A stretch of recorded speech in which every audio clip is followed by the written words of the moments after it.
Every night, no matter the weather, something walks down our street whistling softly. You can only hear it if you're in the living room or the kitchen when they walk by, and it always starts at exactly 3:03.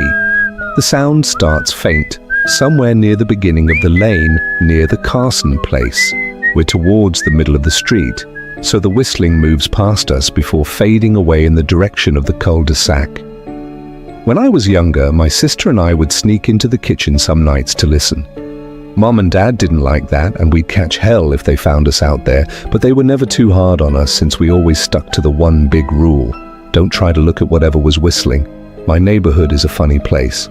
I've lived here since I was 6, and I love it. The houses are small but well kept, good-sized yards, plenty of places to roam. There are a lot of other kids here my age. I turned 13 back in October. We grew up together and would always play foursquare in the cul-de-sac or roam around from back porch to back porch in the summer. This was a good place to grow up. I'm old enough to see it. And there's only the two strange things here: the night whistling and the good luck. The whistling never bothered me much. Like I said, I couldn't even hear it from my bedroom. But Mum and Dad don't like talking about it, so I've stopped asking questions. My dad is a strong guy, tall and calm. He has an accent since he moved to the US as a kid. His family, my grandparents, they're from the islands. That's what they call it. My dad, the only time he isn't so calm is if the whistler comes up. He talks a little quicker then, eyes move faster, and he tells us not to think about it so much and to always remember the one rule, the big rule: don't try to look outside when the whistler goes past. Not that we could look even if we wanted. See, there are shutters on the inside of every window, thick pieces of heavy canvas that pull down from the top and latch to the bottom of the window frame. Each latch even has a small lock, about the size of what you'd find on a diary. My dad locks those shutters every night before we all go to bed and keeps the key in his room. My mum, I don't know what she thinks about the whistling. I've seen her out in the living room before at 3:03 when the sound starts. I could see her if I cracked my door open just an inch to peek. She's not out there often, at least I haven't caught her much. But once or twice a month, I think she sits out there on our big red couch just listening. The whistler has the same tune every night. It's cheerful.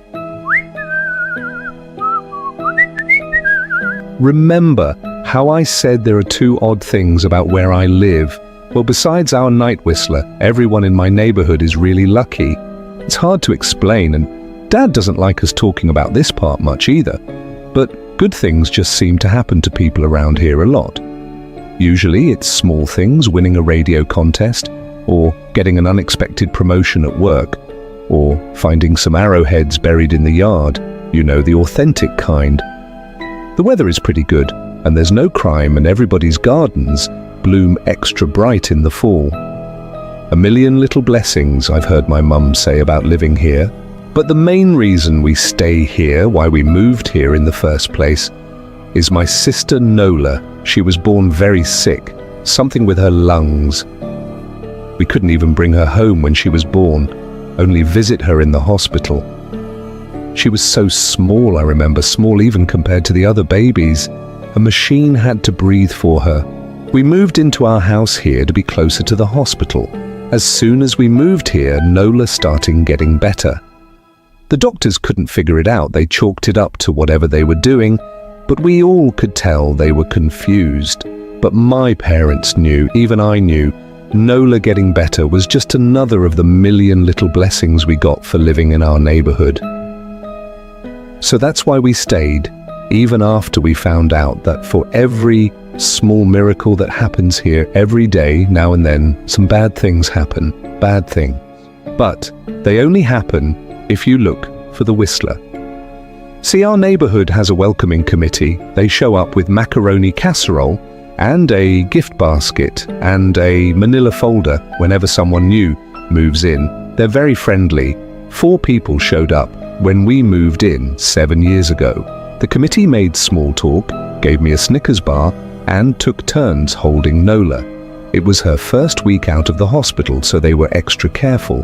Then the committee asked to speak to my parents in private, so I was sent to my room, where I still managed to hear nearly every word.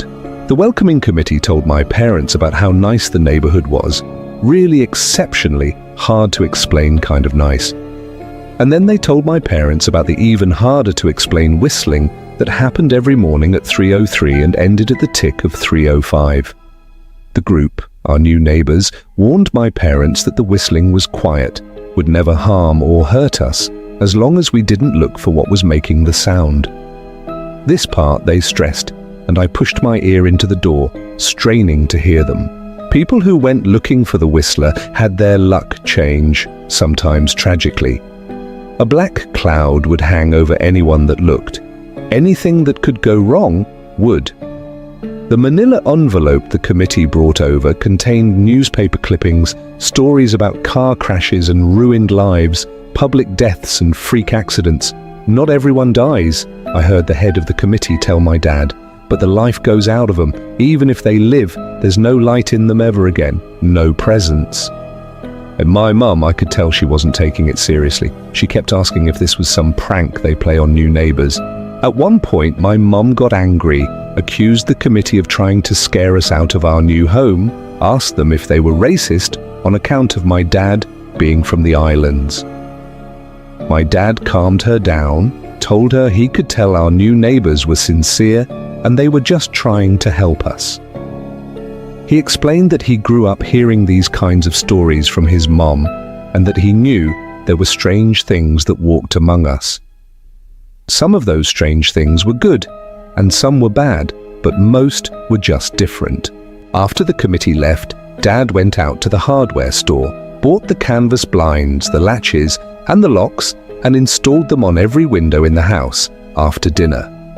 That first night in our new house, I crept out of my room at 3 a.m., only to find my dad awake sitting on the living room couch, holding my baby sister. My dad held up his finger in a shh motion, but patted the couch next to him. I sat and we waited. At exactly 3:03 we heard the whistle. It came and it went just like our neighbors said. The whistling returns each night and we never look, and we enjoy our million little blessings every day. Nola breathes on her own and she's grown into a strong, clever girl. My dad even joined the welcoming committee. We don't get new neighbors often, why would anyone want to leave? But when a new family moves in, my dad and the committee bring the macaroni casserole, a gift basket, and the manila folder. I can always tell by the look on my dad's face when he comes back if the family took the committee seriously or if we'd be getting new neighbors again very soon. Not long ago, a family moved in directly next to us. The previous owner, Ms. Maddie, passed away at age 105. She'd lived a good long life. Our new neighbors seemed like they'd fit in just fine. They believed the welcoming committee, took my dad's advice about the locking shutters since they had a young child of their own. Whatever newspaper clippings were in that manila envelope, whatever evidence, my dad never let us see. But I imagine it must have been awfully convincing since our neighbors got along with no issues for the first month. One night, when our new neighbors had to leave town, they sent their son, Holden, to stay with us. He was 12, a year under me in school. I didn't know him well before that night, but as soon as his parents dropped him off after dinner, I could tell it was going to be a bad time. Do you know who is always out there whistling every night? Holden asked the moment the adults left the room. The three of us were sitting in the den, some Disney movie playing idly on the television. My sister and I exchanged a glance. "We don't talk about that," I said. "I think it's that weirdo that lives in the big yellow house on the corner," Holden said. "Mr. Tolles?" my sister asked. "No way, he's really nice," Holden shrugged. "Must be a psycho killer then." Nola tensed. "We don't talk about it," I repeated. "Let's go in my room and play Nintendo." We spent the next few hours playing games, eating popcorn, and then watching movies. A typical sleepover, but I could see Holden was getting antsy. After my parents had wished us a good night, locked the blinds and gone to bed, Holden stood up from his beanbag and walked over to where Nola and I were sitting on my bed. "Have you ever even tried looking?" he asked. "It's nearly time." Like most sleepovers, we'd conveniently ignored any suggestion of a bedtime. I was shocked to see he was right. It was almost 3 a.m. I sighed. I can't even try to look because my dad locks the blinds every night and hides the key," he continued, ignoring me. "So does our dad," said Nola. "No," replied Holden. "No, he doesn't. You saw him do it," I said, a little sharper than I meant to sound. Holden grinned. "Your dad locks the blinds, yeah, but he doesn't hide the key. He keeps it right on his normal keychain." "So?" I asked, worried I already knew what he would say next. Because I had noticed that my dad didn't bother hiding the key anymore after all of these years. Because he knew we took it seriously. "So, after your dad locked up, but before your parents went to bed, I went to the bathroom. And on my way, I may have peeked into their room, and I may have seen your dad's keychain on his nightstand, and I maybe went and borrowed the key to blinds." Nola and I stared, and his grin only grew wider. "You're lying?" I said. Holden shrugged. "You can check if you want. Just open your parents' door and look. You'll see his keychain right there on the nightstand." "Stay here," I told both of them. "Don't move a muscle." I hurried over to my parents' room but hesitated at the door. If Holden wasn't lying, my dad would be angry. Beyond angry, I was scared thinking about it. But more scared of an open window with the Whistler right outside. I opened the door barely an inch and looked in, but it was too dark to see. Taking a deep breath, I walked into the room. 2 steps into the dark, I froze. The whistling started, and I could hear it clearly from my parents' room. I never realized, but they must have heard the sound every night since we moved into the house. They never told us. I don't think I could have slept through it. I stood there, listening to the whistling come closer, unsure whether I should turn on a light or call out for my dad.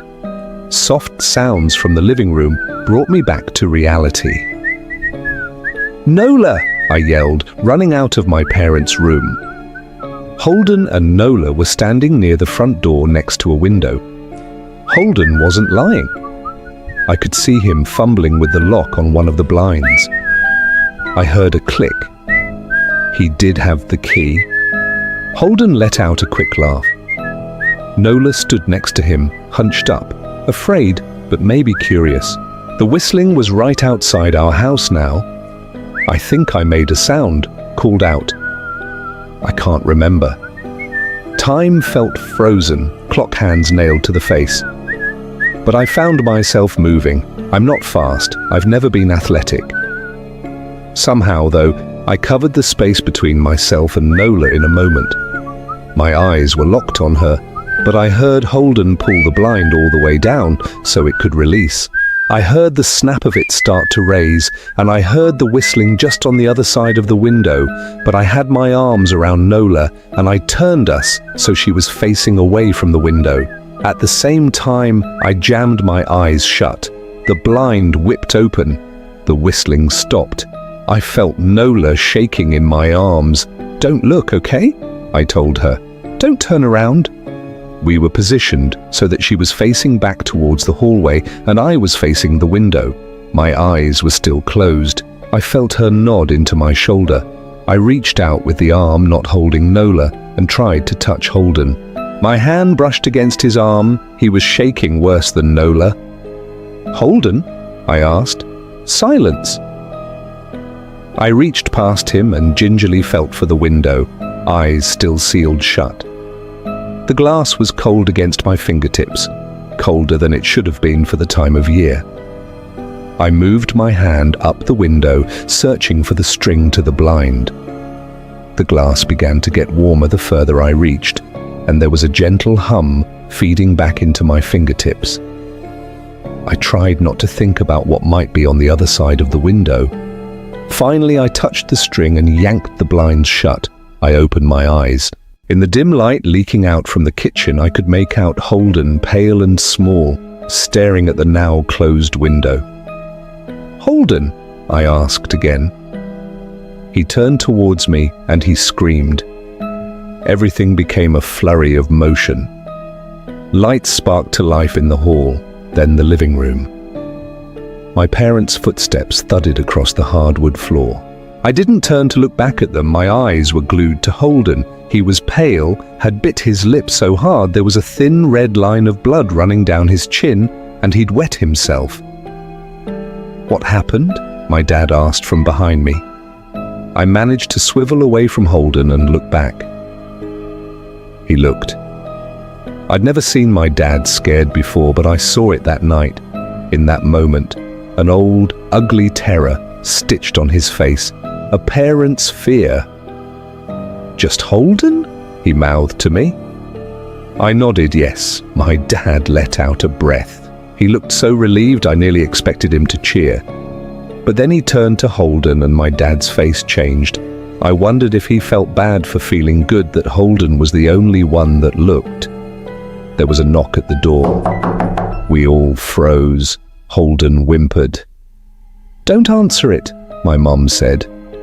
She stood at the threshold of the hall. I'd always thought she was a skeptic and just humoured my dad about the windows and the whistler, but that night we were all believers. I noticed that both of my parents held baseball bats they must have taken from their bedroom. The knock came again, a little louder this time. "Please don't open the door," Holden whispered. My dad walked over to him, hugged him close. "We won't," my dad promised, still holding his bat. "Nothing is coming in here tonight." But this time, the knocking was loud enough to rattle the door. Holden screamed again, and Nola clutched her arms around my neck. My mum came over and knelt down next to us, wrapping my sister and me close. "To call the police," my mum whispered to my dad. The knocking instantly stopped.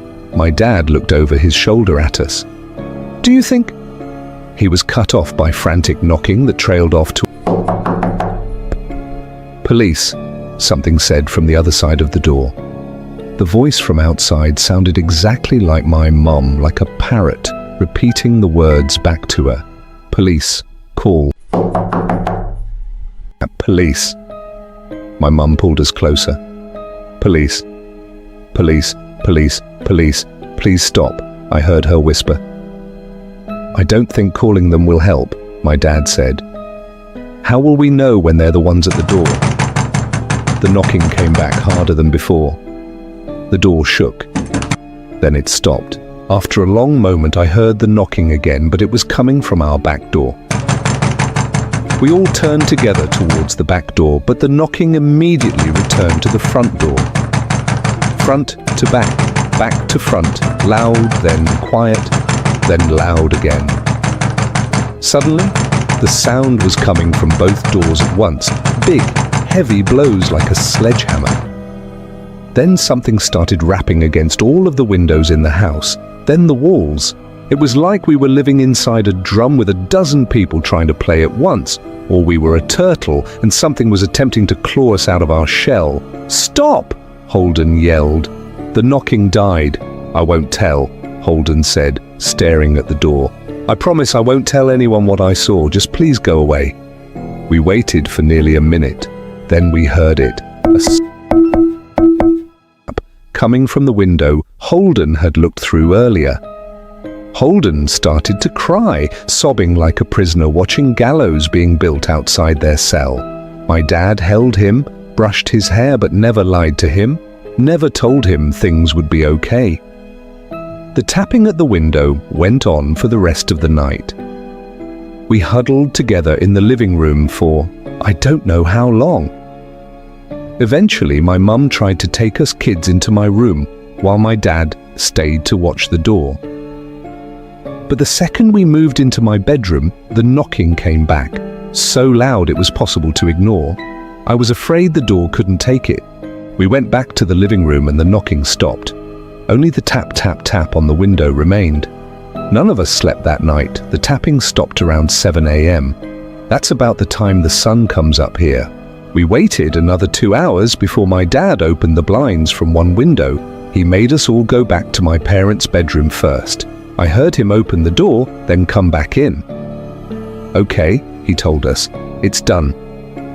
Holden's parents came back around lunchtime. My mum and dad walked Holden over to his house and they all went inside for quite a while.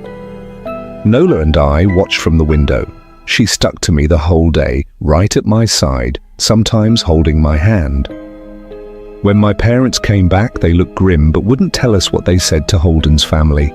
It was a Sunday, so we all spent the day together, ordered pizza and watched movies. That night, everyone slept in my room. Nola and my mum in the bed with me, my dad in a chair he'd pulled over. There was no knocking that night or any night since. We didn't see much of Holden or his parents for the rest of that week, but by Thursday, there was a moving truck in their driveway. Nola and I watched them packing up the whole afternoon after school. What sticks with me most is how tired Holden and his parents looked. All three had the same pallor, grim mouths and lightless eyes. Even from across the street, I could tell something was very wrong. Holden and his family were gone before sunset. I remember what the original welcoming committee said to my parents when we moved in.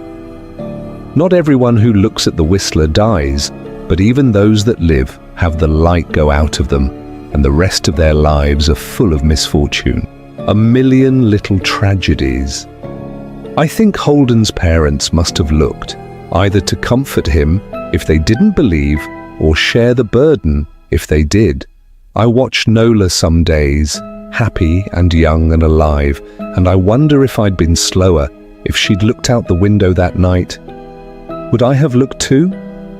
To comfort her? To share that burden? I'm glad I don't have to find out. We still live in that house, in that neighborhood. We still hear our Whistler walking past every night. The blessings, the luck, the good things here are too good to leave. But we're careful. We don't have friends over to spend the night anymore. And my dad hides the key to the blinds very, very well. Not that I've gone looking. Some things you just don't need to look for.